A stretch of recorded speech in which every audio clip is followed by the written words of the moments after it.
Today we are going to discuss inverse Z transform. So first method is partial fraction method.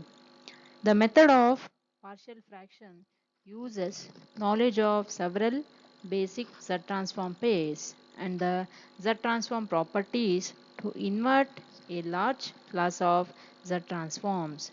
This approach also relies on the fact that a right-sided time signal has a ROC that lies outside the pole radius, while left-sided time signal has a ROC that lies inside the pole radius.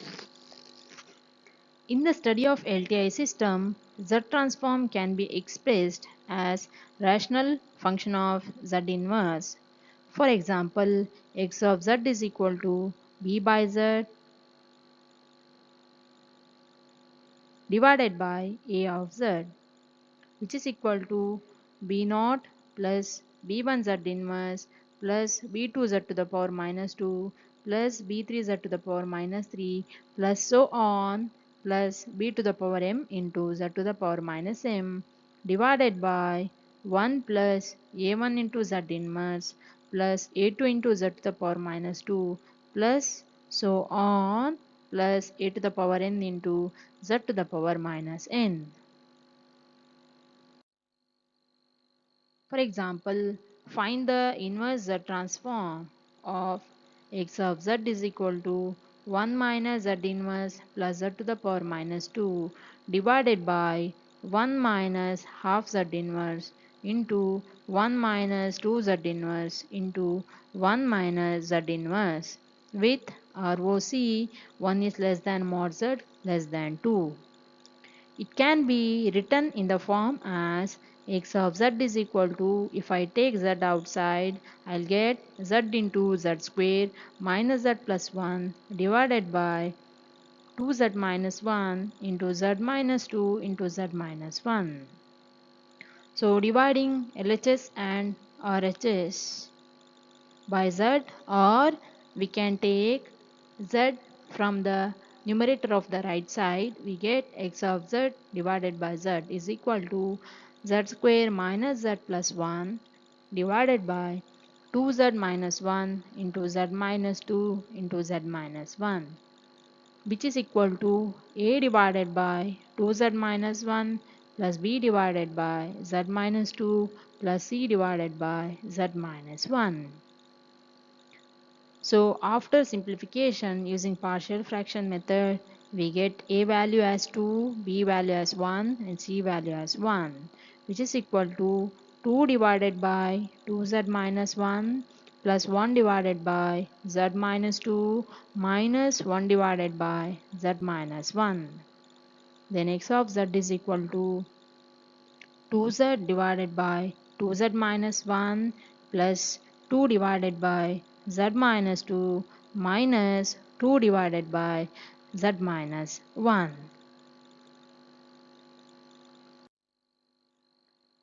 Consider x1 of z is equal to 2z divided by 2z minus 1, which is equal to z divided by z minus half. To find ROC, 2z minus 1 is greater than 0 or 2z minus 1 is less than 0, which gives mod z is greater than half or mod z is less than half. But x of z has the ROC mod z is between 1 and 2, hence only mod z is greater than half has to be considered, hence it is the Z transform of right-sided signal. X1 of n is equal to half to the power n into a of n. This is by taking inverse Z transform. Next, consider x2 of z, which is equal to 2z divided by z minus 2. To find ROC of z minus 2 is greater than 0 or z minus 2 is less than 0, which gives mod z is greater than 2 or mod z is less than 2. But x of z has the ROC mod z is between 1 and 2. Hence only mod z is less than 2 has to be considered. Hence, it must be a left-sided signal. X2 of n is equal to minus 2 into 2 to the power n into u of minus n minus 1, which is equal to minus 2 to the power n plus 1 into u of minus n minus 1. Consider x3 of z is equal to 2z divided by z minus 1. To find ROC, z minus 1 is greater than 0 or z minus 1 is less than 0, which gives mod z is greater than 1 or mod z is less than 1. But x of z has the ROC, that is mod z is between 1 and 2, hence only mod z is greater than 1 has to be considered. Hence, it must be a right-sided signal. X3 of n is equal to 2 into u of n. Then x of n is equal to half to the power n into u of n minus 2 to the power n into u of minus n minus 1 minus 2 into u of n.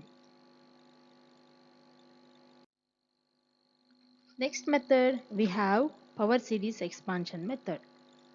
The z transform of an arbitrary signal x of n is x of z, which is equal to summation n is equal to minus infinity to infinity x of n into z to the power minus n.